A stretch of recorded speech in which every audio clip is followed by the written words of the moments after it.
ஒரு அழகான சிறிய கிராமத்தில் வயதான ஒரு பாட்டி வாழ்ந்து வந்தார். அவருக்கு குடும்பம் எதுவும் இல்லை. ஆனால் அவருடன் ஒரு சிறிய கன்றுக்குட்டி இருந்தது. அந்த கன்றுக்குட்டியை பாட்டி மிகவும் அன்போடும் பாசத்தோடும் வளர்த்தார். அதற்காக தினமும் உணவு கொடுத்து அதை கவனித்து பார்த்து வந்தார். கன்றுக்குட்டியும் பாட்டியை மிகவும் நேசித்தது. பாட்டி எங்கு சென்றாலும் அது அவருடன் செல்லும். சிறிது நாட்கள் கழித்து அந்த கன்றுக்குட்டி பெரிய வலிமையான காளையாக வளர்ந்தது. ஆனால் காலம் செல்ல செல்ல பாட்டிக்கும் வயதாகிவிட்டது. வயது காரணமாக பாட்டியால் எந்த வேலைக்கும் செல்ல முடியவில்லை. ஒரு நாள் சாப்பிடக்கூட உணவு இல்லாமல் பாட்டி மிகவும் கவலையுடன் உட்கார்ந்து கொண்டிருந்தார்.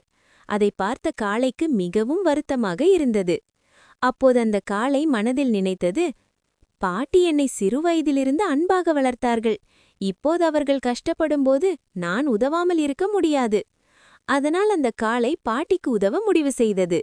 அடுத்த நாள் காலை அது வேலை தேடிக்கொண்டு சந்தைக்கு செல்ல தொடங்கியது. அப்போது வழியில் ஒரு விவசாயி மிகவும் கஷ்டப்பட்டு கொண்டிருந்தார். அவரிடம் நிறைய காய்கறி மூட்டைகள் இருந்தன. ஆனால் அவற்றை சந்தைக்கு கொண்டு செல்ல முடியாமல் தவித்தார். அதை பார்த்த காளை விவசாயியிடம் சென்று, இந்த காய்கறி மூட்டைகளை நான் சந்தைக்கு சுமந்து கொண்டு செல்வேன். எனக்கு வேலைக்கான கூலியை மட்டும் கொடுக்குங்கள் என்று கேட்டது. அதற்கு விவசாயி மகிழ்ச்சியுடன் சம்மதித்தார்.